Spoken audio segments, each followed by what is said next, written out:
Dr. Amara Jackson watched the flight attendant guide the white businessman to her seat in business class. Company policy, they claimed, forcing her to economy despite her ticket. As she gathered her belongings, her phone rang. The airline CEO's secretary was calling. Unknown to everyone, Amara owned 40% of the airline's parent company. The boardroom awaited. Before we dive into this shocking story, where are you watching from today? Hit that like button and subscribe to see more stories of justice served. Get comfortable because this flight is about to experience some serious turbulence for those who thought they could treat a powerful black woman as invisible. Dr. Amara Jackson arrived at Atlanta International Airport 3 hours early, as she always did. The Harvard Business School graduate and CEO of Phoenix Technologies, a Fortune 500 company specializing in cutting-edge cybersecurity systems, was meticulously prepared for her business trip to London. The quarterly meeting with international investors couldn't be postponed, and she had prepared for weeks, reviewing financial projections and strategic plans that would expand her company's global footprint. Dressed in a tailored navy suit with her natural hair styled in an elegant updo, Amara approached the Atlantic Airways premium check-in counter with her business class ticket and platinum membership card. The attendant, a young white woman named Brittany, glanced up with a practiced smile that faltered when she saw Amara. "Economy check-in is over there," Brittany said, pointing toward the longer line without looking at Amara's ticket. "I'm flying business class," Amara replied calmly, sliding her ticket and ID across the counter. She'd experienced this countless times before, the assumption that a black woman couldn't possibly be flying premium. Brittany's eyebrows raised slightly as she verified the ticket. "Oh. I see." No apology followed as she processed Amara's boarding pass. After clearing security, Amara made her way to the exclusive Atlantic Airways lounge. At the entrance, she was stopped again. "Excuse me, ma'am," the attendant, Derek, said with exaggerated patience. "This lounge is for our business class passengers and platinum members only." Amara showed her credentials again. "As you can see, I qualify on both counts." Derek examined her pass with unnecessary scrutiny. "Just doing my job. We've had people try to sneak in before." The implication hung in the air between them. Inside the lounge, Amara found a quiet corner to review her presentation one last time. She'd built Phoenix Technologies from a startup in her garage to a billion-dollar enterprise over 15 years. Yet in spaces like this, she was still treated as an intruder. Her phone buzzed with a text from her assistant. "Board approved the Stellar SEC acquisition. Congratulations." A small smile crossed Amara's face. By next week, Phoenix would become the largest cybersecurity provider in North America. The deal had been kept quiet, with only top executives and board members aware of the negotiations. When boarding was announced, Amara gathered her belongings and headed to the gate. The boarding agent called for business class passengers, and Amara stepped forward, only to be gestured to wait. "We're boarding business class now," she explained, showing her ticket again. "Oh, right. Go ahead." Another momentary hesitation, another subtle questioning of her belonging. On the aircraft, Amara found her seat, 3A, a window seat in business class. She stowed her laptop bag and settled in, mentally reviewing key points for her presentation.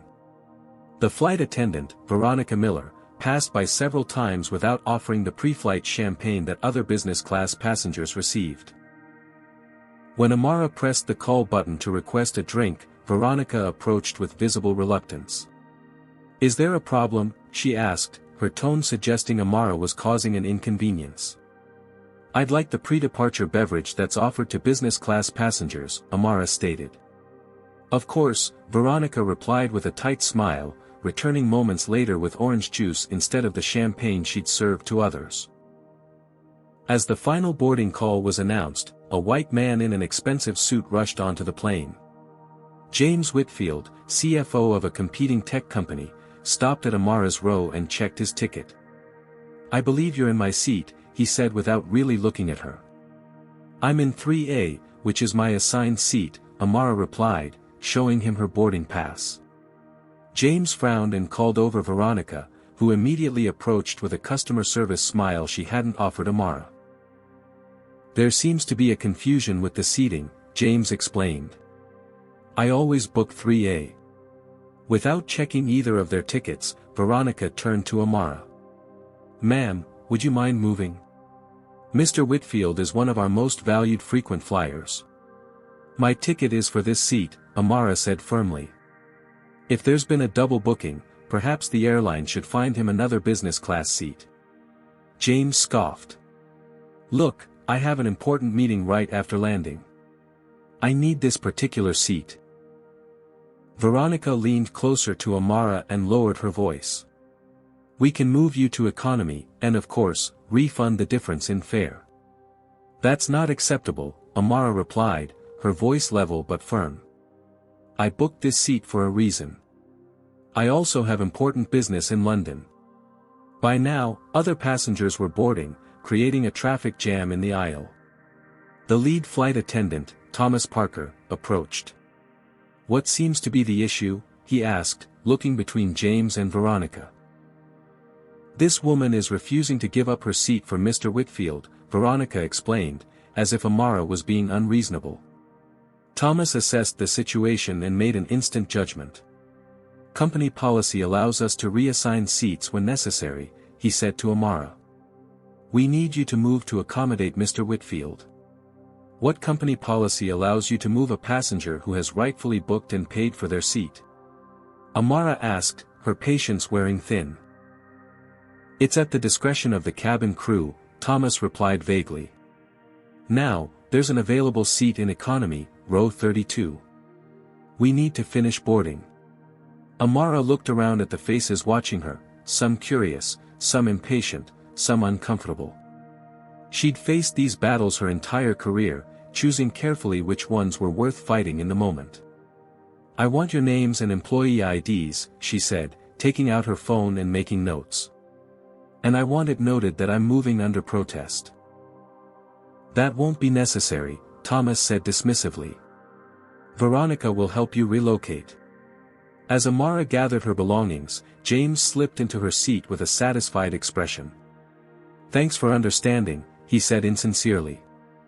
Walking through the premium cabin to economy felt like a public humiliation, a familiar sensation for Amara, who had fought prejudice and bias her entire career. She noticed some passengers averting their eyes, while others watched with undisguised curiosity. The economy seat was cramped, between a man who immediately claimed both armrests and a woman who gave her a sympathetic look. That wasn't right, what they did, the woman whispered. Amara nodded but didn't respond. She was already formulating a different kind of response, one that would be felt in the boardroom rather than the cabin. What none of the flight crew knew was that 6 months ago, Amara's investment group had quietly acquired a substantial stake in Celestial Holdings, the parent company of Atlantic Airways.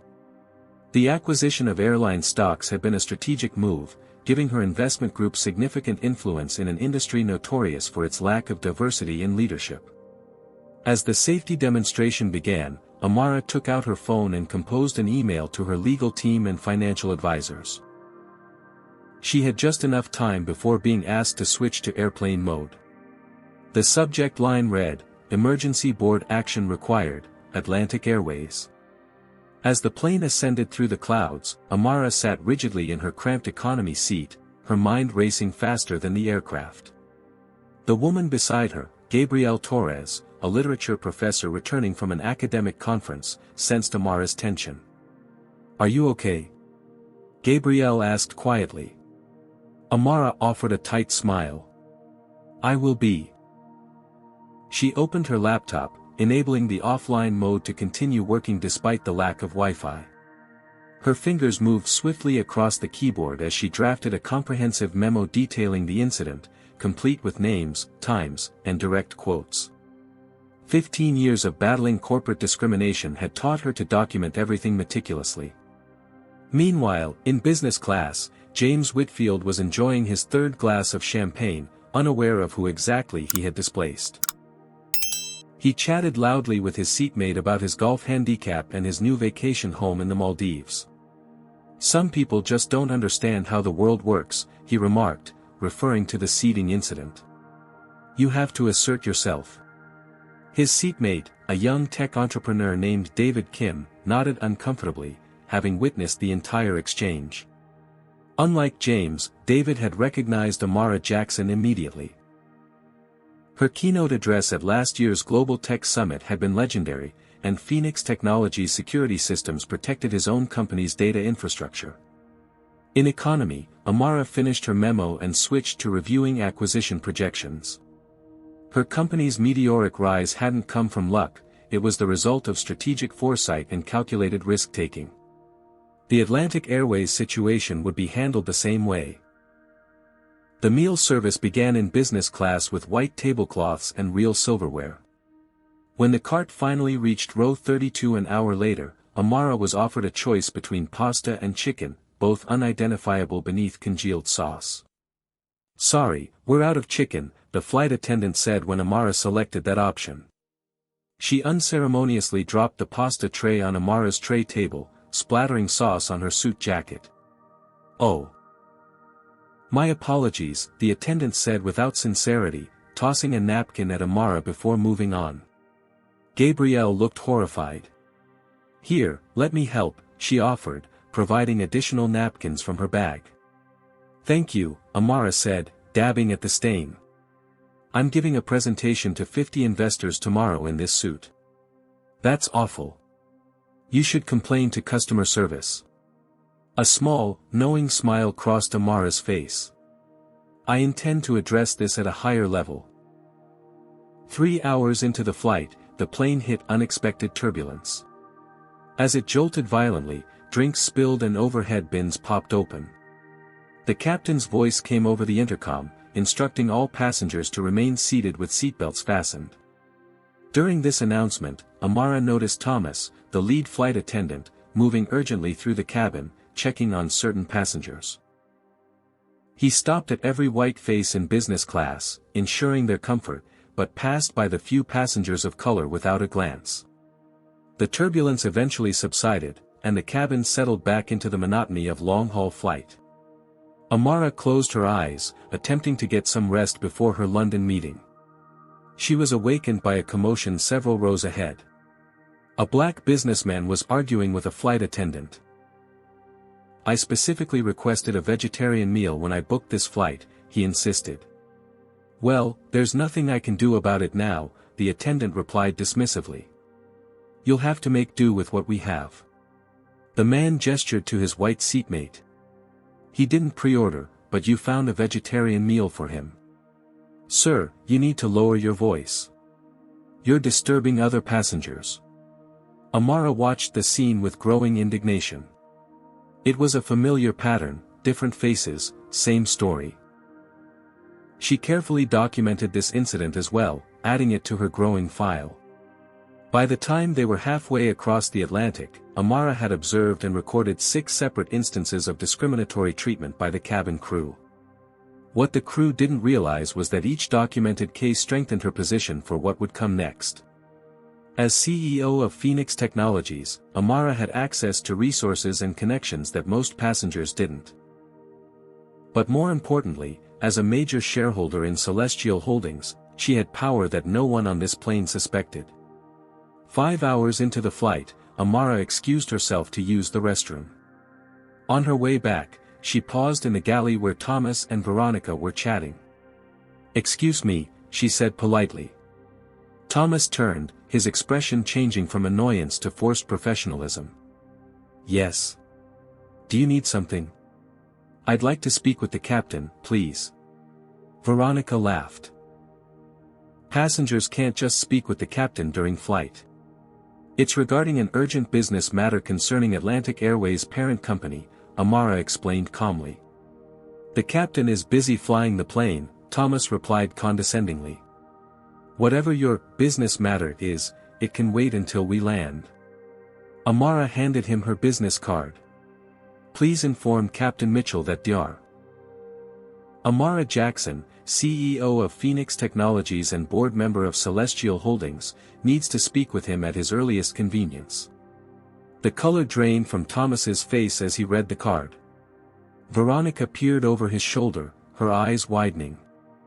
I'll see what I can do," Thomas stammered, his demeanor transforming instantly. As Amara returned to her seat, she noticed the change in atmosphere. Word had spread quickly among the crew. Flight attendants who had previously ignored her were now watching her nervously. 15 minutes later, Thomas appeared at her row, bending down to speak quietly. "Dr. Jackson, the captain sends his apologies but cannot leave the cockpit. He's asked if First Officer Reynolds could speak with you instead." "That would be acceptable," Amara replied. Thomas led her to a private area near the rear galley where First Officer Sarah Reynolds was waiting. The young pilot extended her hand with genuine respect. "Dr. Jackson, it's an honor. I've followed your career since your TED Talk on women in tech leadership." "Thank you, First Officer Reynolds. I understand there was an incident before takeoff. On behalf of the flight crew, I want to express my sincere apologies." "I appreciate that, but this pattern of behavior requires more than an apology," Amara explained. "I've documented multiple incidents of discriminatory treatment on this flight alone." Sarah nodded gravely. "I'm not surprised, unfortunately. There have been internal complaints about certain crew members before. Then you should know that as a board member of Celestial Holdings, I'll be calling for a full investigation and appropriate action." Sarah's eyes widened. "I wasn't aware of your position with our parent company. Few people are. I prefer to evaluate businesses from the customer perspective first." Their conversation was interrupted by an announcement requesting all passengers to return to their seats as they were approaching an area of potential turbulence. As Amara made her way back to economy, she noticed James Whitfield watching her with newfound recognition and alarm. Word had spread to the premium cabin as well. Back in her seat, Amara checked her watch. They would land in London in approximately 3 hours. By then, her legal team would have executed the first phase of her response. What no one yet realized was that today's flight wasn't just another example of discrimination, it was about to become a turning point for Atlantic Airways and the entire industry. When flight attendant Veronica Miller's phone vibrated with an incoming text during her brief break, she had no idea it would send a chill down her spine. The message from her colleague at Atlantic Airways headquarters read, "Emergency, who's on your flight? Board meeting called for Whitehall. CEO and top execs rushing in." Veronica's brow furrowed in confusion. Mid-flight emergency board meetings weren't normal protocol. She quickly scrolled through the passenger manifest on her crew tablet, scanning for recognizable names. Her fingers stopped at Jackson, Amara, the woman they'd moved to economy. A quick Google search made her drop her phone in shock. Dr. Amara Jackson wasn't just any business traveler. She was the founder and CEO of Phoenix Technologies, worth billions. More alarming, recent financial news showed her investment group had acquired a substantial position in Celestial Holdings. Veronica quickly did the math. The woman they'd humiliated held significant power over their entire airline. "Thomas," she hissed urgently, pulling the lead flight attendant aside. "We have a situation." Across the Atlantic, in the Celestial Holdings boardroom in New York, CEO William Barrett had just been awakened from a sound sleep by a call from the company's secretary. Dressed hastily in a rumpled suit, he now faced a video screen showing the stern faces of several board members who had called an emergency session. "Would someone please explain why I'm here at 3 a.m., he demanded, trying to maintain his authority despite the unusual circumstances. Judith Chen, the board's senior member, spoke first. "We've received disturbing information about an incident on Atlantic Airways Flight 847 currently en route to London." Barrett frowned. "A customer service issue requires a middle-of-the-night board meeting? When it involves a board member and major shareholder being discriminated against, yes," Judith replied sharply. Dr. Amara Jackson was removed from her rightful business class seat to accommodate a white passenger, apparently as part of a pattern of discriminatory behavior by your flight staff. The blood drained from Barrett's face. Dr. Jackson is on that flight. Not only on it, but documenting multiple incidents of racial bias. She's compiled quite the file, which her legal team has already shared with us. Barrett loosened his tie nervously. I'm sure there's been a misunderstanding. Our airline has strict non-discrimination policies. Policies clearly not being followed, interjected another board member. The documentation is extensive and damning. Back on Flight 847, the atmosphere in the cabin had shifted dramatically. Thomas had gathered the crew for a hushed, urgent briefing. Their body language as they returned to service was noticeably different, stiff with anxiety, overly solicitous toward Amara. In business class, James Whitfield was growing increasingly uncomfortable. The whispers among the crew and the changed demeanor of the flight attendants told him something significant had happened. When he overheard a flight attendant apologetically explaining to another passenger that a board member of our parent company was on board, his face flushed with the dawning realization. "Is everything all right, sir?" asked a flight attendant who had suddenly become attentive to his needs. "Who exactly did I replace in this seat?" he asked, his voice low. The flight attendant's uncomfortable expression confirmed his fears. "I'm not at liberty to discuss other passengers, sir." In economy, Amara was working steadily on her laptop when Thomas appeared at her side, a stark contrast to his earlier dismissiveness. "Dr. Jackson," he said, his voice now deferential, "we've arranged for you to return to business class. There's been a seating adjustment." Amara looked up calmly. "That won't be necessary. I'll remain here for the duration of the flight. Please, we insist. It's the least we can do to correct this unfortunate situation." "The situation is well beyond a simple seating change, Mr. Parker," Amara replied. "I'll stay right where you put me, so there's no confusion about what transpired today." Thomas's face fell. "Of course. Can we offer you anything to make your journey more comfortable? Documentation of your crew's actions would be helpful. I'd like written statements from you and Ms. Miller acknowledging what occurred before takeoff." Thomas blanched. "I'm not sure if company policy allows." "Company policy also doesn't allow discriminatory treatment of passengers, yet here we are," Amara interrupted. "You might want to consider which policies you're willing to violate." Meanwhile, in the Celestial Holdings boardroom, CEO Barrett was scrambling to contain the situation. "I'll personally meet the flight when it lands at Heathrow," he promised the board. "We'll make this right." Judith Chen's expression remained stern. "This goes beyond one incident, William. Dr. Jackson has documented a systemic issue within Atlantic Airways. The board is deeply concerned. We have diversity training programs," Barrett began. "Clearly ineffective ones," another board member cut in. "This isn't just a PR problem. It's a governance failure." "What exactly are you suggesting?" Barrett asked, a note of desperation entering his voice. "The board has voted to establish an independent investigation into discriminatory practices at Atlantic Airways," Judith announced. "Furthermore, we're implementing immediate executive changes." Barrett's face paled. "Executive changes? Effective immediately, you are placed on administrative leave pending the investigation's outcome." Back on the flight, Amara received an email notification on her satellite-connected tablet, informing her of the board's emergency action. A small, satisfied smile crossed her face as she returned to her presentation preparations. In the cockpit, Captain Mitchell received a secure message from Atlantic Airways Operations, "Priority Alert, VIP on board, Dr. Amara Jackson, Board Member, Celestial Holdings. CEO Barrett suspended. Chairman Thornton meeting aircraft at Heathrow. Heightened media presence expected." Mitchell turned to First Officer Reynolds with alarm. "Did you know about this?" Reynolds nodded.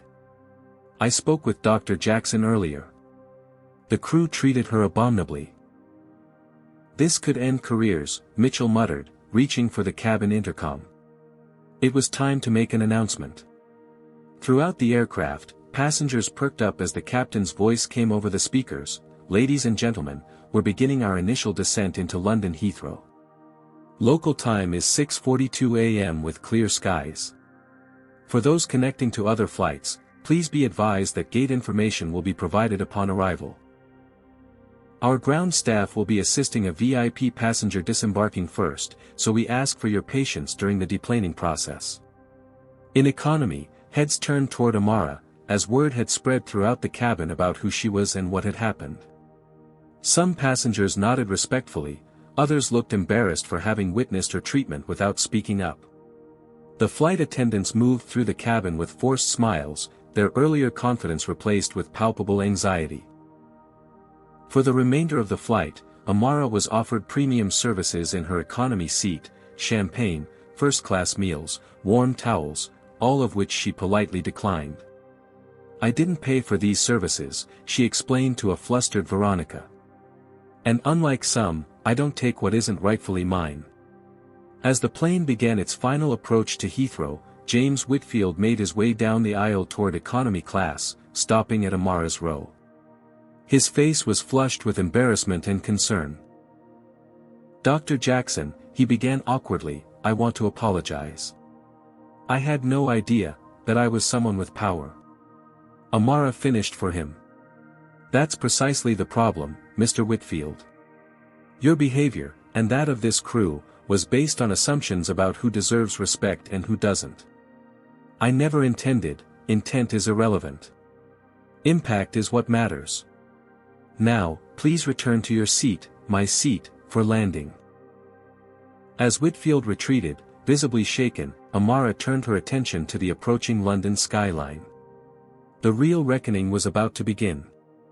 As Flight 847 touched down at Heathrow Airport, the usual post-landing routine was noticeably different.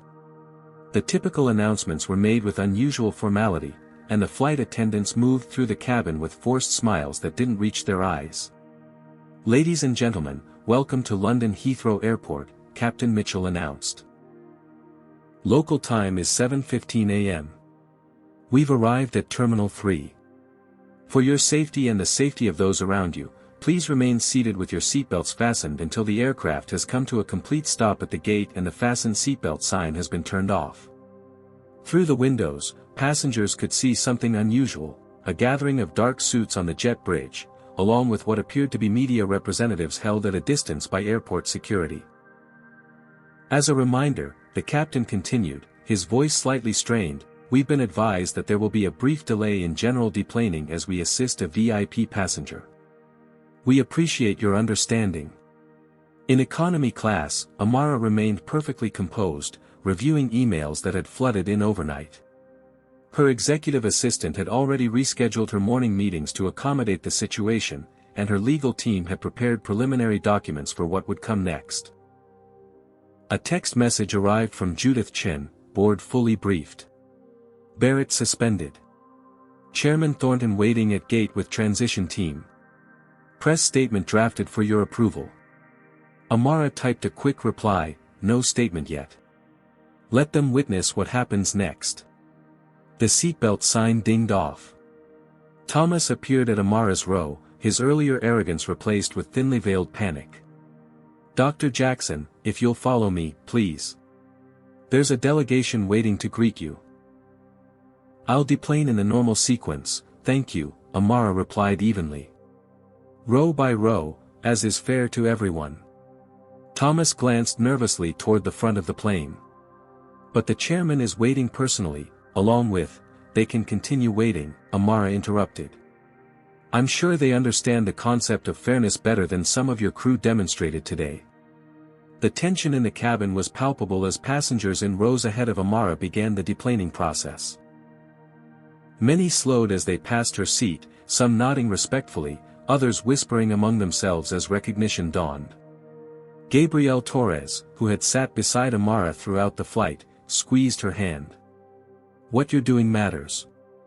Not just for yourself, but for all of us who get treated like we don't belong." Amara nodded appreciatively. "Would you do me a favor? My team has arranged for a car to take you to your hotel. Your kindness shouldn't go unrewarded." When it was finally time for row 32 to deplane, Amara gathered her belongings with deliberate calm. As she walked through the economy cabin, a spontaneous thing happened: passengers began to applaud. Softly at first, then growing in volume as she moved forward. In business class, James Whitfield shrank in his seat as Amara passed. The man who had demanded her seat now couldn't meet her eyes. At the aircraft door, the entire crew had assembled in a reception line. Captain Mitchell stepped forward. "Dr. Jackson, on behalf of the entire crew, I want to express our deepest apologies for the treatment you received. Is this apology because of who I am, Captain, or would you extend the same courtesy to any passenger treated this way?" Amara asked. The captain had no answer. Stepping onto the jet bridge, Amara was greeted by Charles Thornton, chairman of Celestial Holdings, flanked by several board members who had flown in overnight. "Dr. Jackson," Thornton began, extending his hand. "On behalf of the entire board, I want to personally apologize for the inexcusable treatment you experienced." "Thank you, Charles, but this isn't about me," Amara replied, conscious of the passengers still deplaning behind her. "This is about a systemic problem that affects countless travelers who don't have my resources or connections." Waiting in the terminal were several reporters who had gotten wind of the situation. Airport security had created a perimeter, but cameras flashed as Amara emerged. Charles gestured toward a private lounge. "We've prepared a space for a debriefing, away from the media." "Actually," Amara said, "I think transparency is exactly what's needed right now." She turned toward the assembled reporters and stepped forward, ignoring the protests of the airline's hastily assembled PR team. "Have you ever been treated unfairly because of how you look?" Comment number 1 if you've experienced discrimination while traveling, or number 2 if you've witnessed it happening to someone else. Like this video if you believe companies should be held accountable for discriminatory practices, and subscribe to see more stories about powerful comebacks against injustice. The question we should all be asking is, would Atlantic Airways have treated me differently if they had known who I really was? And what does that say about how they treat everyone else? Let's continue this journey together and see what happened next when I decided to turn the tables. The impromptu media gathering in Heathrow's Terminal 3 quickly transformed from a small cluster of local reporters to a full-blown international press event. As word spread through journalistic channels that Dr. Amara Jackson, the tech billionaire and major Celestial Holdings shareholder, was addressing discriminatory treatment on an Atlantic Airways flight, reporters from major networks rushed to the scene. Airport authorities, recognizing the situation's significance, quickly arranged a more suitable space in an adjacent conference room. Within 30 minutes, Amara stood before a forest of microphones and cameras, with Charles Thornton and other Celestial Holdings board members positioned uncomfortably behind her. "I'd like to begin by making something very clear," Amara stated, her voice steady and authoritative. "What happened to me on Flight 847 is not unique or unusual. It happens to people of color on airlines and in other businesses every day. The only difference is that most victims don't have the platform or power to demand accountability." She recounted the incident in precise detail, describing how she was removed from her rightfully purchased business class seat to accommodate a white passenger, and the subsequent dismissive treatment she received throughout the flight. "When the crew discovered my position with Celestial Holdings, their behavior changed dramatically," she continued. "Suddenly, I was offered special treatment and apologies. This transformation reveals the problem at its core. In their eyes, my humanity alone wasn't sufficient to deserve respect. Only my power and position made me worthy of basic dignity." A reporter raised his hand. "Dr. Jackson, what actions will you be taking against Atlantic Airways?" "This isn't about punitive measures against individuals," Amara replied. "This is about systemic change. As of this morning, the board has placed CEO William Barrett on administrative leave and initiated a comprehensive audit of Atlantic Airways' practices, policies, and culture. Charles Thornton stepped forward, clearly attempting to regain some control over the narrative. Celestial Holdings is committed to addressing these issues immediately and thoroughly. We've established an independent committee to oversee the investigation. And who will lead this committee? Another reporter asked. Before Thornton could answer, Amara spoke. The board has asked me to chair this effort, given my expertise in organizational transformation. I've accepted on one condition, that the committee includes representatives from civil rights organizations and aviation consumer advocacy groups. Thornton's surprise was evident, but he nodded in agreement. This development had clearly not been part of the board's hastily arranged plan. A reporter from the Financial Times raised her hand. Dr. Jackson, how will this incident affect Atlantic Airways' business and stock price? That depends entirely on how genuinely the company embraces change, Amara answered. Consumers increasingly demand ethical business practices. Companies that fail to treat all customers with dignity will ultimately suffer in the marketplace. As if on cue, smartphones throughout the room buzzed with breaking news alerts. Atlantic Airways shares had dropped 7% in pre-market trading. At the back of the room, James Whitfield had slipped in, watching the proceedings with growing alarm. As a business executive himself, he recognized the unfolding corporate earthquake, and his unwitting role in triggering it. Amara continued, unveiling a series of immediate actions. Effective today, Atlantic Airways will implement a new passenger Bill of Rights, guaranteeing that no passenger can be involuntarily moved from their assigned seat except for safety reasons. Additionally, all frontline staff will undergo enhanced training on implicit bias and inclusive customer service. A reporter from a black-owned media outlet raised her hand. Dr. Jackson, many companies make promises about diversity and inclusion after public incidents, but little actually changes. How will you ensure real transformation? By tying executive compensation directly to measurable improvements in customer experience across all demographic groups, Amara replied without hesitation. And by establishing an independent oversight council with real authority to monitor compliance. She then revealed the most significant announcement. Furthermore, Atlantic Airways will establish a $10 million fund to support organizations working to combat discrimination in the travel industry and beyond. Throughout the press conference, Amara maintained her composure, speaking with the same calm authority she brought to corporate boardrooms. She was neither angry nor vindictive, just unyielding in her demand for accountability and change. As the event concluded, reporters rushed to file their stories, recognizing they were witnessing a watershed moment in corporate accountability. Social media was already ablaze with hashtags like #Amara Jackson Effect and #BusinessClassWhileBlack. Charles Thornton approached Amara as the cameras were being packed away. "You've handled this masterfully," he admitted. Though not exactly according to the board's crisis management playbook. Standard crisis management wouldn't address the root problem, Amara replied. This isn't about damage control, it's about fundamental transformation. James Whitfield finally worked up the courage to approach. "Dr. Jackson," he began, his voice strained. "I want to apologize again." "I never intended, Mr. Whitfield," Amara interrupted, "intent doesn't erase impact. But what you do next matters. When you return to your company, examine your own practices. Ask yourself who gets overlooked, who gets displaced, whose contributions are minimized because they don't fit a certain profile." Whitfield nodded soberly. "I will. I promise." As Amara prepared to leave for her rescheduled investor meeting, her phone buzzed with a text from her assistant. "Phoenix Technologies stock up 3% on news of your stand against discrimination. Investors calling it principled leadership." A small smile crossed Amara's face. She had always maintained that ethical business was good business, and today had provided a powerful demonstration of that principle. Meanwhile, across the Atlantic, in the Celestial Holdings headquarters, William Barrett was cleaning out his desk, his 15-year tenure as CEO effectively over.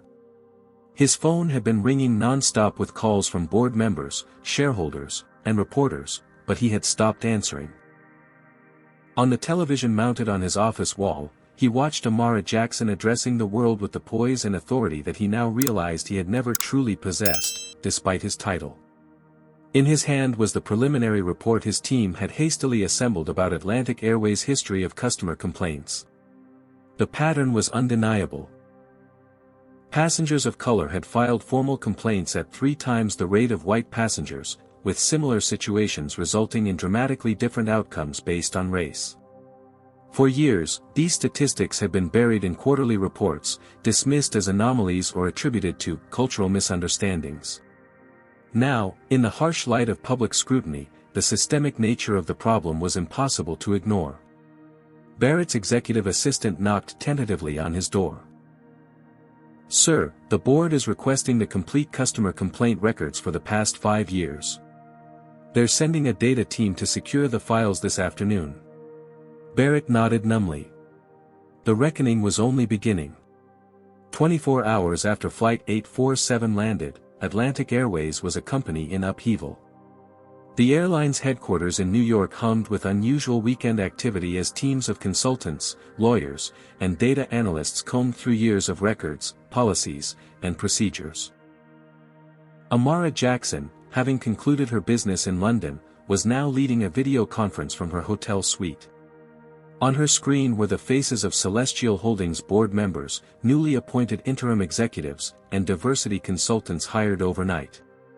"The preliminary audit results are worse than we anticipated," reported Dr. Layla Washington, the respected corporate ethics expert Amara had personally selected to lead the investigation. "We've identified systematic disparities in how complaints are handled, how upgrade requests are processed, and even in basic service interactions." Amara nodded, unsurprised. "What about the crew training materials?" "Outdated at best, problematic at worst," Dr. Washington replied. The implicit bias section consists of a single 15-minute video from 2009. Charles Thornton, who had remained in London to manage the crisis alongside Amara, looked visibly disturbed. "How did we miss this for so long?" "Because it was normalized," Amara explained. "And because the people experiencing discrimination weren't in positions to change the system." The meeting continued with the outline of a comprehensive transformation plan. It wasn't just about sensitivity training or diversity hiring, it was about rewiring the entire corporate culture, from policies and procedures to performance metrics and leadership development. Meanwhile, the story had exploded across global media. #BusinessClassWhileBlack was trending worldwide, with thousands sharing their own experiences of discrimination in travel and other industries. Atlantic Airways' social media accounts were flooded with comments, some expressing outrage, others applauding the company's commitment to change. In economy cabins and airport lounges across the world, Black travelers were discussing the story, many expressing that Amara's experience validated what they had faced for years but had often been gaslighted about when they complained. Back in the United States, morning television shows were discussing the incident as a watershed moment for corporate accountability.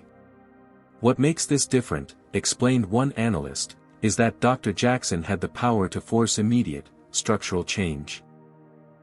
She's using her position to address a systemic problem, not just seek personal redress." In the Atlantic Airways Training Center, all scheduled classes had been suspended. Instead, the entire training curriculum was being rebuilt from the ground up under the guidance of experts in inclusive customer service. Thomas Parker and Veronica Miller, the flight attendants who had orchestrated Amara's removal from business class, had been placed on administrative leave pending further investigation. Their union representatives were in discussions with management about the appropriate response, not just for these individuals, but for addressing the broader cultural issues that had enabled their behavior. James Whitfield, whose demand for Amara's seat had sparked the incident, was facing his own professional crisis. His company's board had called an emergency meeting to discuss the negative publicity surrounding his role in the Atlantic Airways situation. Consumers were calling for boycotts of his firm's products, and partners were distancing themselves from any association. In a desperate attempt at damage control, Whitfield issued a public apology and announced a personal donation to the NAACP. But in the court of public opinion, his actions were seen as too little, too late. 7 days after the incident, Amara returned to the United States for a scheduled appearance at the prestigious Global Business Forum in Chicago. What had originally been planned as a discussion of cybersecurity trends was hastily reconfigured by organizers into a keynote address on corporate responsibility and inclusive leadership. The auditorium was packed beyond capacity as Amara took the stage. For a moment, she stood silently, surveying the audience of business leaders, entrepreneurs, and media representatives. A week ago, she began, I boarded a flight as a business-class passenger and was removed to accommodate another traveler. The reason wasn't stated explicitly, but it didn't need to be. It was written in the assumptions, the dismissals, the absence of basic respect. She paused, allowing the audience to absorb her words. What happened next has been well documented in the press. But what hasn't been fully explored is the question of how many thousands of similar incidents occur daily without resolution, simply because the victims lack the position or platform to demand accountability. For the next 45 minutes, Amara outlined a vision for business that extended beyond diversity statements and implicit bias training, a fundamental reimagining of corporate culture where equity wasn't a program but a core operating principle. The true measure of a company isn't how it treats its most powerful customers, she concluded. It's how it treats those perceived to have the least power. By that standard, many of our most prestigious corporations are failing daily. The standing ovation lasted nearly 5 minutes. As Amara left the stage, her assistant handed her a tablet displaying breaking news. William Barrett had officially resigned as CEO of Atlantic Airways, and the board had announced an external search for new leadership with a specific focus on candidates with demonstrated commitment to equity and inclusion. In the audience, CEOs from other airlines and travel companies were already texting their executive teams, demanding audits of their own customer service practices and complaint records. No one wanted to be the next Atlantic Airways. That evening, Amara hosted a private dinner for Black executives from across industries. The conversation flowed freely as experiences were shared, strategies discussed, and new alliances formed. What you did wasn't just for yourself, noted a veteran hospitality executive. You've created a blueprint for accountability that we can all use. Amara smiled. The real work is just beginning. One incident created a moment. What we do next will determine whether it becomes a movement. Back at Atlantic Airways headquarters, the transformation continued around the clock. The company had announced a series of town halls for employees to share their experiences, both as staff members and as travelers. The stories that emerged revealed that many employees of color had themselves experienced discrimination, both from colleagues and from passengers. These revelations led to another significant initiative. New protocols for supporting staff when they faced discriminatory treatment from customers. For too long, the mantra of, "the customer is always right," had forced employees to endure abuse and bias without recourse. 3 weeks after Flight 847, Atlantic Airways unveiled its new Equity in Travel initiative, featuring concrete commitments with measurable outcomes and transparent reporting. Other airlines, feeling the pressure from customers and shareholders, rushed to announce similar programs. Industry analysts noted that what made Atlantic Airways' approach different was its substantive nature. This wasn't just a PR exercise but a fundamental restructuring of how the company operated, measured success, and held itself accountable. For Amara Jackson, the incident had reinforced a core principle that had guided her career: real change required both positional power and the willingness to use it for systemic impact. As she often told young professionals, particularly women and people of color, secure your seat at the table, then make room for others. What had begun as an all-too-familiar experience of discrimination had catalyzed an industry-wide reckoning that would benefit countless travelers who would never make headlines but deserved the same dignity and respect. The transformation had begun. And this time, it wouldn't be just another corporate diversity initiative destined to fade when the headlines did. This time, it was structural, measurable, and backed by the full force of shareholder power and public accountability. 6 months after the incident on Flight 847, Amara Jackson stood in a gleaming new training facility at Atlantic Airways headquarters. Around her, flight attendants and customer service representatives were engaged in interactive scenarios designed to identify and address implicit bias in passenger interactions. Remember, instructed the facilitator, a respected expert in inclusive customer service, the goal isn't just to avoid discriminatory behavior. It's to create an actively anti-racist environment where every passenger feels valued and respected. Amara observed silently, noting the engagement level of the participants. This wasn't the perfunctory diversity training of the past, this was rigorous, evidence-based practice with real consequences for job performance and advancement. Her phone buzzed with a text from Charles Thornton, board meeting in 10 minutes. Big announcement today. As Amara made her way to the executive floor, employees stopped to greet her. Though she wasn't officially an Atlantic Airways executive, her regular presence over the past 6 months had made her a familiar figure in the hallways. More importantly, the dramatic changes she had spearheaded had earned her the respect of staff at all levels. In the boardroom, the atmosphere was notably different from the tense emergency session 6 months earlier. Today, there was an air of cautious optimism as board members reviewed the quarterly results, the first full reporting period since the transformation initiative began. Customer satisfaction scores are up 12 points across all demographic groups, reported the interim CEO, Michael Okafor, formerly the head of operations at a rival airline known for its excellent service culture. More significantly, the gap between satisfaction ratings from white passengers and passengers of color has narrowed from 18 points to just 3. Board members nodded approvingly. But the most striking statistics came next. Employee retention has improved by 22%, Okafor continued. Exit interviews indicate that our new inclusive workplace practices are a primary factor, particularly among staff of color who previously reported feeling unsupported when facing discriminatory treatment from passengers or colleagues. Amara smiled. This had been one of her key recommendations, acknowledging that creating an equitable experience for passengers required first creating an equitable environment for employees. And what about the financial impact? Asked a board member who had initially been skeptical about the scope and cost of the transformation initiative. Okafor displayed the next slide. After an initial dip following the incident, our stock has rebounded to an all-time high. Advance bookings are up 17% year-over-year, and our customer acquisition costs have decreased as positive word of mouth has reduced our marketing spend. Charles Thornton stood to address the room. Which brings us to today's announcement. The board has completed its search for a permanent CEO, and I'm pleased to announce that we've selected Dr. Keisha Williams, formerly the Chief Customer Officer at Global Hospitality Group, to lead Atlantic Airways into its next chapter. The door opened, and a confident black woman in her early 40s entered the room.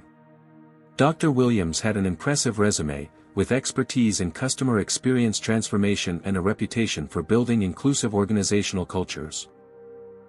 Thank you for the opportunity, Dr. Williams said as she took her place at the head of the table. Atlantic Airways has done remarkable work over the past 6 months, turning a crisis into an opportunity for genuine transformation. My goal is to ensure these changes become permanently embedded in the company's DNA. She turned to Amara. Dr. Jackson, your leadership throughout this process has created a roadmap not just for Atlantic Airways, but for the entire industry. I hope you'll continue to serve on our advisory board as we move forward. Amara nodded her agreement. The work is far from complete, but the foundation is strong. After the meeting, Amara and Dr. Williams walked together through the terminal at JFK Airport, where Atlantic Airways had just unveiled a new customer service center designed with input from disability advocates, cultural sensitivity experts, and frequent travelers from diverse backgrounds. It's not just about avoiding discrimination, Dr. Williams observed. It's about actively creating an environment where everyone feels welcome and valued. Amara agreed. The real test will be sustainability, maintaining these standards when media attention has moved on and the pressure subsides. That's why we've built accountability into our governance structure, Dr. Williams replied. With quarterly diversity audits reported directly to the board and executive compensation tied to equity metrics. As they passed a gate where an Atlantic Airways flight was boarding, they paused to observe the process. The difference was subtle but significant. Gate agents were interacting with all passengers with the same level of respect and attention, regardless of appearance or status. 6 months ago, I would have been asked if I was in the right line for business class, Amara noted. Today, I'm simply treated like any other passenger. That's the minimum standard, Dr. Williams replied. But we're aiming higher. The industry impact of what became known as the Atlantic Airways transformation extended far beyond a single airline. Within a year, every major carrier had implemented similar changes, spurred by consumer demand and shareholder pressure. Travel publications began including equity metrics in their airline rankings, and corporate travel policies increasingly specified that employees could only book with airlines that met certain standards for inclusive service. The ripple effects spread to other industries as well. Hotels, rental car companies, and retail chains examined their own practices, recognizing that the same dynamics that had created problems at Atlantic Airways likely existed in their operations too. For Amara Jackson, the experience reinforced her belief in using corporate power as a force for social change. At Phoenix Technologies, she implemented even more robust equity practices, making the company a model for the tech industry, which had its own well-documented diversity problems. Thomas Parker and Veronica Miller, the flight attendants from Flight 847, had very different trajectories following the incident. Thomas, unrepentant and unwilling to acknowledge the discriminatory nature of his actions, had been terminated after a thorough investigation revealed a pattern of similar behavior with other passengers of color. Veronica, however, had shown genuine remorse and a willingness to learn. After completing intensive training and a probationary period, she had become an advocate for change within the flight attendant corps, often sharing her experience as a cautionary tale during training sessions. I didn't think of myself as racist, she would explain to new hires. But I had absorbed biases that affected how I treated people. Recognizing that was the first step toward change. James Whitfield, whose demand for Amara's seat had triggered the entire sequence of events, had experienced a professional downfall. After the incident went viral, his company's board had asked for his resignation, concerned about the reputational damage. He now worked at a much smaller firm, his career prospects permanently diminished by his association with the Atlantic Airways incident. 1 year to the day after Flight 847, Amara boarded another Atlantic Airways flight, this time from New York to Tokyo. As she settled into her business class seat, she reflected on the transformation she had witnessed and helped create. The flight attendant who welcomed her aboard did so with the same warmth and respect shown to every passenger. There was no questioning of her ticket, no assumptions about where she belonged. It wasn't perfect, true equity rarely is. But it was progress, measurable and meaningful. As the plane taxied for takeoff, Amara opened her laptop to review the latest equity audit from Atlantic Airways. The numbers told a story of real change, complaints of discriminatory treatment down by 87%, employee satisfaction at record highs. Customer loyalty metrics showing significant improvement across all demographic groups. But the most telling statistic was one that couldn't be fully quantified: the thousands of passengers of color who now traveled with the expectation of dignity rather than the anticipation of disrespect. That, Amara knew, was the true measure of success. 18 months after the Atlantic Airways incident, Amara Jackson stood on stage at the Global Aviation Summit in Singapore, addressing an audience of airline executives, industry regulators, and travel technology innovators. The summit's theme, Equity as a Business Imperative, would have been unimaginable before Flight 847. The data is unequivocal, Amara stated, gesturing to the projection behind her. Airlines that have implemented comprehensive equity frameworks have seen double-digit improvements in customer satisfaction, employee retention, and shareholder value. The numbers displayed on the screen told a compelling story. Atlantic Airways, once in crisis, now led the industry in every significant performance metric. Other airlines that had followed its transformation playbook were showing similar results. This isn't about avoiding negative publicity, Amara continued. It's about recognizing that inclusive excellence is a competitive advantage in a global marketplace. In the audience, CEOs from airlines across 6 continents listened attentively. What had begun as crisis management for one company had evolved into an industry-wide revolution, with Atlantic Airways as the unlikely standard-bearer. After her keynote, Amara participated in a panel discussion with Dr. Keisha Williams, now firmly established as Atlantic Airways CEO, along with regulators from the FAA, the European Union Aviation Safety Agency, and the International Air Transport Association. The topic: establishing global standards for equity in air travel. We're proposing a certification process similar to safety ratings, explained the IATA representative. Airlines would be evaluated on measurable equity metrics, with results published for consumers and corporate clients to consider when making travel decisions. The key is accountability, Dr. Williams added. These can't be self-reported metrics. They require independent verification and transparency. Amara nodded in agreement. And consequences for non-compliance need to be meaningful. Not just fines that can be written off as a cost of doing business, but restrictions that impact operations until standards are met. As the discussion continued, it was clear that what had once been considered a soft issue of customer relations had become a central business concern with hard metrics, regulatory implications, and significant financial impact. Meanwhile, back in the United States, the Atlantic Airways transformation had sparked a broader conversation about discrimination in transportation. Congressional hearings on equity in air travel had led to proposed legislation establishing passenger rights protections specifically addressing discriminatory treatment.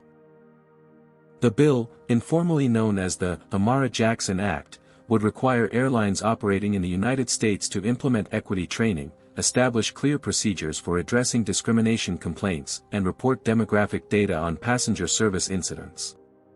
At Phoenix Technologies, Amara had leveraged her company's expertise in data analytics to develop a proprietary system for tracking and addressing equity issues in customer service. Initially created for Atlantic Airways, the software was now being implemented by companies across multiple industries. The system, called FairTrack, used artificial intelligence to identify patterns in customer interactions that might indicate bias, while providing real-time guidance to customer service representatives to ensure equitable treatment. Technology alone can't solve bias, Amara explained during a technology conference in Austin.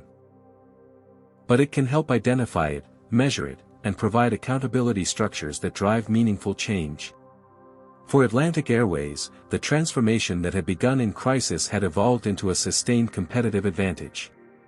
Under Dr. Williams' leadership, the airline had completely reimagined its approach to customer service, employee development, and corporate governance. The quarterly equity audits, initially implemented as a response to the incident, had become a standard business practice, with results reported to shareholders with the same prominence as financial performance. Thomas Parker, the lead flight attendant who had orchestrated Amara's removal from business class, had become an unwitting case study in business schools across the country. His actions, and the corporate culture that enabled them, were analyzed as a textbook example of how individual bias, unchecked by organizational safeguards, could create catastrophic business risk. Veronica Miller, by contrast, had emerged as an unexpected champion for change.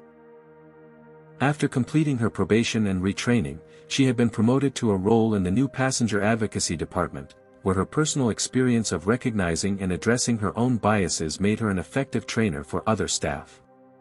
"I thought I was just following company policy," she would explain during training sessions. "What I didn't recognize was how my interpretation and application of that policy was filtered through biases I didn't even realize I had." James Whitfield, whose demand for Amara's seat had triggered the entire sequence of events, had undergone his own transformation. After losing his executive position, he had been forced to confront the entitlement and bias that had characterized his behavior. Now working as a consultant on corporate ethics, he often cited his experience as a cautionary tale for other executives. "I didn't think of myself as someone who would participate in discrimination," he would explain. But privilege blinds you to the impact of your actions on others. For passengers of color, the changes in air travel were tangible and significant. Survey data showed dramatic improvements in their reported experiences, from check-in to baggage claim. "It's not that discrimination has been eliminated," noted Dr. Layla Washington, the corporate ethics expert who had led the initial audit of Atlantic Airways. "But there are now systems to identify it, address it, and hold people accountable for it. That makes all the difference." The broader impact extended beyond air travel. Other industries with similar customer service dynamics, hotels, restaurants, retail, were implementing their own versions of the Atlantic Airways model, recognizing that the same issues likely existed in their operations. Corporate travel departments had begun including equity metrics in their airline selection criteria, alongside traditional factors like price and schedule. Major corporations now specified in their travel policies that employees could only book with airlines that met certain standards for inclusive service. Investment firms had developed equity-focused indices and funds, allowing investors to support companies with demonstrated commitments to inclusive excellence. These financial instruments were outperforming traditional indices, challenging the notion that social responsibility and profitability were at odds. 2 years after Flight 847, Amara boarded another Atlantic Airways flight, this time as a guest of honor. The airline was launching a new international route with aircraft featuring completely redesigned cabins developed with input from accessibility experts, cultural consultants, and diverse focus groups. As she settled into her seat, the captain's voice came over the intercom, "Ladies and gentlemen, welcome aboard Atlantic Airways Flight 1847.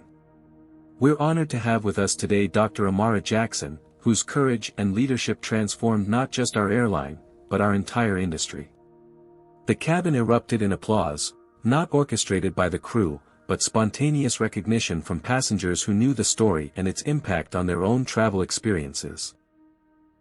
For Amara, the moment was gratifying but also sobering. She was acutely aware that her position and resources had allowed her to create change that many others, facing similar discrimination, could not. That awareness had shaped her work over the past 2 years, as she had focused on creating systems and standards that would protect and empower all travelers, regardless of their status or influence.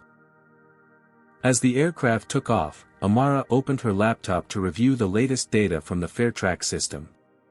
The numbers continued to improve, not just at Atlantic Airways but across the industry. Complaints of discriminatory treatment were down, employee satisfaction was up, and customer loyalty metrics showed significant gains across all demographic groups. But the most meaningful metric wasn't on any dashboard. It was the countless passengers of color who now traveled with the expectation of dignity rather than the anticipation of disrespect. Their experiences, though less dramatic than Amara's, were the true measure of progress. Were you shocked by how Atlantic Airways transformed after this incident? Comment number 1 if you believe more companies should be held accountable like this, or number 2 if you think the response was too extreme. Hit that like button if you support companies being held responsible for discriminatory practices, and subscribe to follow more stories about corporate accountability. What would you have done in Amara's position? Would you have used your power to create industry-wide change, or handled things differently?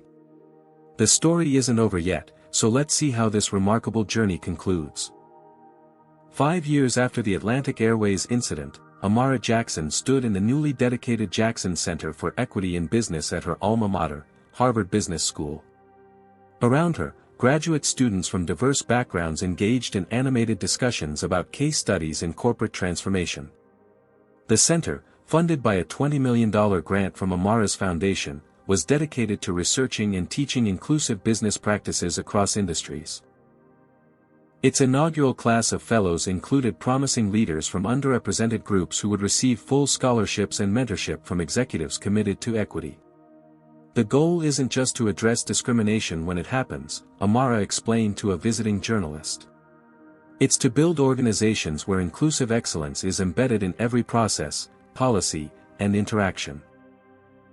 The Atlantic Airways case study had become required reading in business schools worldwide, analyzed not just as a crisis management example but as a blueprint for proactive organizational transformation. What had begun as a humiliating incident for one black executive had catalyzed changes affecting millions of travelers and reshaping an entire industry's approach to service and inclusion. Atlantic Airways, once the reluctant face of corporate discrimination, had been transformed under Dr. Keisha Williams' leadership into the global standard-bearer for inclusive excellence. The airline consistently led industry rankings for customer satisfaction across all demographic groups and had won international awards for its innovative approach to service equity. The quarterly equity audits, initially implemented as a crisis response, had evolved into a sophisticated performance management system integrated with every aspect of operations. The results were reported to shareholders with the same prominence as financial metrics, reflecting the company's commitment to equity as a core business value. Most significantly, the customer experience for travelers of color had been fundamentally transformed. Survey data showed that their reported satisfaction with Atlantic Airways had risen from among the lowest in the industry to the highest, with passengers consistently citing the respect and dignity they experienced throughout their journey. The industry impact had been equally profound. The Amara Jackson Act, passed by Congress 3 years after the incident, had established federal standards for equity in air travel, including mandatory training, clear complaint procedures, and public reporting of demographic data on passenger service incidents. The International Air Transport Association had developed a global certification system for equity in aviation, with airlines evaluated on measurable metrics by independent auditors. The resulting ratings, published annually, had become a significant factor in both individual and corporate travel decisions. Corporate travel departments routinely included equity criteria in their airline selection processes, alongside traditional factors like price and schedule. Major corporations specified in their travel policies that employees could only book with airlines that met certain standards for inclusive service. For Phoenix Technologies, the incident had opened new business opportunities. The FairTrack system, initially developed for Atlantic Airways, had evolved into a comprehensive equity management platform used by companies across multiple industries to monitor, measure, and improve their inclusive service practices. But the most significant changes were the less visible ones. The daily interactions between airline staff and passengers of color who now traveled with the expectation of respect rather than the anticipation of discrimination. On this particular morning, Amara had arrived at the center early to meet with a special visitor, Gabrielle Torres, the literature professor who had sat beside her in economy class on Flight 847. "I never imagined where that flight would lead," Gabrielle said as they toured the center. "Your response changed so much more than just one airline." Amara smiled. It was a catalyst, but the change required thousands of people making different choices, from boardrooms to aircraft cabins. Still, Gabrielle insisted, most people in your position would have settled for an apology and an upgrade on their next flight. You saw the potential for systemic change. After their tour, Amara and Gabrielle made their way to the main auditorium for a panel discussion titled, "From Incident to Institution, Creating Sustainable Equity in Customer Service." The panelists included Dr. Keisha Williams, now in her 5th year as CEO of Atlantic Airways, Dr. Layla Washington, the corporate ethics expert who had led the initial audit, and, surprisingly, Veronica Miller, the flight attendant who had participated in Amara's removal from business class. Veronica's journey had been particularly remarkable. After completing retraining and probation, she had risen through the ranks to become Atlantic Airways Vice President of Customer Experience, leading the implementation of equity-focused service standards across the airline. "I thought I was just following company policy," Veronica explained to the audience of students and faculty. "What I didn't recognize was how my interpretation and application of that policy was filtered through biases I didn't even realize I had." Her candor about her own transformation had made her an effective advocate for change, both within Atlantic Airways and in the broader industry. "The hardest part," she continued, "was acknowledging that my actions had caused harm, regardless of my intent. But that acknowledgement was the first step toward meaningful change." Dr. Williams nodded in agreement. That's been the key to our transformation as a company, moving beyond defensiveness to genuine accountability and learning. After the panel, as attendees mingled during a reception, Amara was approached by a young black woman in her early 20s. "Dr. Jackson," the student began, "your work is the reason I'm pursuing a business degree. I want to create the same kind of change in the hospitality industry that you've created in aviation." Amara smiled. "What's your name?" "Zoe Bennett," the young woman replied. "My mother was a flight attendant for Continental before the merger. She experienced so much discrimination but had no power to address it. Your work changed that for her and thousands of others." The name struck a chord with Amara. "Bennett, was your mother on Flight 847? Zoe nodded. "She was working in economy class. She saw everything that happened but was afraid to speak up because she needed her job. After the changes you initiated, she was finally able to report the discrimination she had faced for years. She's a trainer now, teaching new flight attendants about inclusive service." The connection brought Amara full circle. 5 years after the incident, its ripple effects continued to touch lives in ways she couldn't have anticipated. Later that evening, Amara boarded another flight, this time as a regular passenger without advance notice to the airline. It was the ultimate test of whether the changes she had helped create had become truly institutionalized. From check-in to boarding to in-flight service, she experienced the same respectful, attentive treatment as every other passenger. There were no questioned credentials, no assumptions about where she belonged, no subtle signals that she was out of place in the premium cabin. It wasn't perfect, true equity rarely is. But it was progress, measurable and meaningful. As the plane reached cruising altitude, Amara reflected on the journey that had brought her here. The humiliation she had experienced on Flight 847 had been painfully familiar, one more instance of the discrimination she had faced throughout her career. What had been different was her capacity to respond, not just by seeking redress for herself, but by creating systemic change that would benefit countless others who lacked her platform and power. That, she realized, was the true privilege of her position, not the business class seat or the premium service, but the ability to transform an individual injustice into institutional improvement.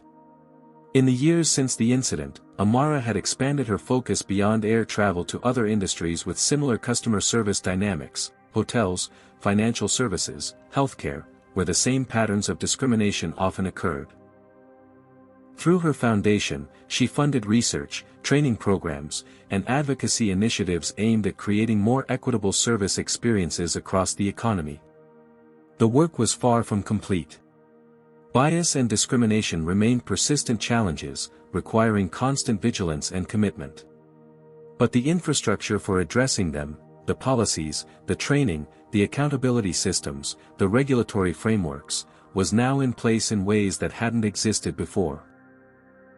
As Amara looked around the cabin, she saw a diverse mix of passengers being served with equal respect and attention. The flight attendants moved through the aisles with a natural ease that came from proper training and clear expectations, rather than the forced politeness that had characterized the immediate aftermath of the incident. This was the real victory.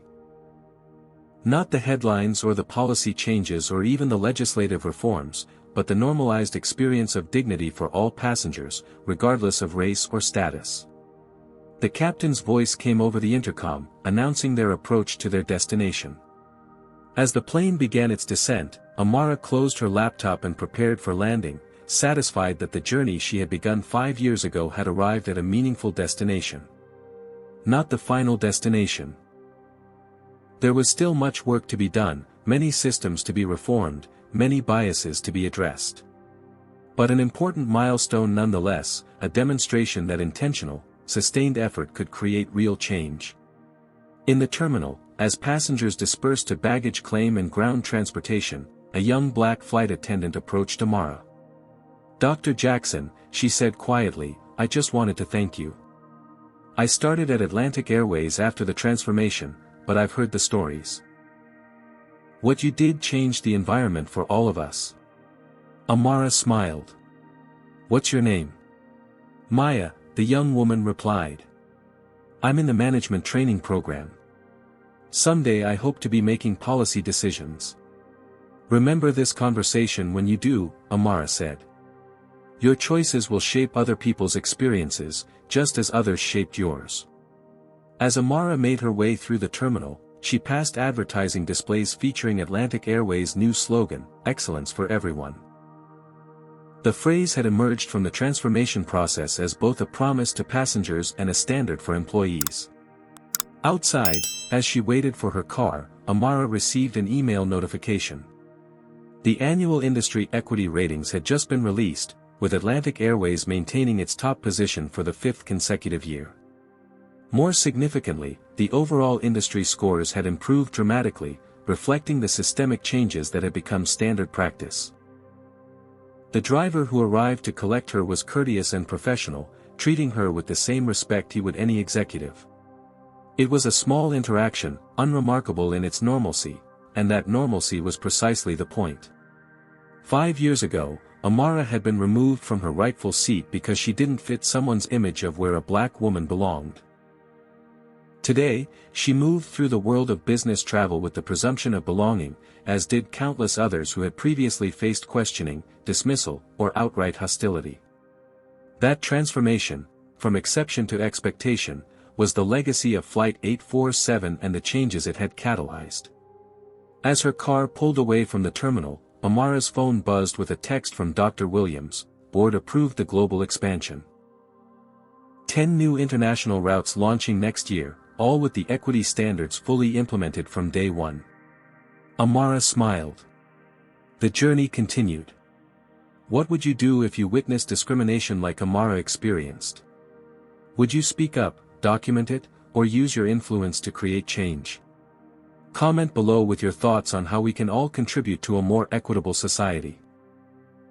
If this story inspired you to think differently about corporate responsibility, hit that like button and subscribe for more powerful narratives about justice and transformation. Don't forget to share this video with someone who needs to hear this message. Thank you for joining me on this journey through Amara's remarkable story, a reminder that sometimes the most powerful response to injustice is not just personal vindication, but creating a legacy of change that benefits everyone. Amara Jackson's story demonstrates that true power lies in how we respond to injustice. While many would have settled for an apology or compensation, she leveraged her position to create systemic change benefiting countless others. The incident reveals how discrimination often hides within company policies selectively enforced against people of color. It shows that organizations must evaluate not just written rules but how they're applied in practice. The transformation at Atlantic Airways proves that equity isn't just morally right, it's good business. Companies embracing inclusive excellence saw improved customer satisfaction, employee retention, and shareholder value. This challenges the false notion that social responsibility and profitability conflict. Perhaps most importantly, this story illustrates the difference between symbolic gestures and structural change. Real transformation requires measurable standards, accountability systems, and consequences for non-compliance. It demands examining not just individual behavior but the organizational cultures that enable discrimination. The legacy of Flight 847 reminds us that individual actions, when backed by determination and strategic thinking, can reshape entire industries and improve millions of lives. What would you do if faced with discrimination like Dr. Jackson experienced? Would you use your voice, document the incident, or demand accountability? Comment below with how you've stood up against racism or discrimination in your own life. If this story resonated with you, hit that like button to help spread this important message. Subscribe for more powerful narratives about overcoming injustice and creating meaningful change. Share this video with someone who needs to hear that speaking truth to power can transform systems, not just situations. Thank you for joining me on this journey through Dr. Jackson's remarkable story, a reminder that sometimes our most painful experiences can become catalysts for the most profound positive change.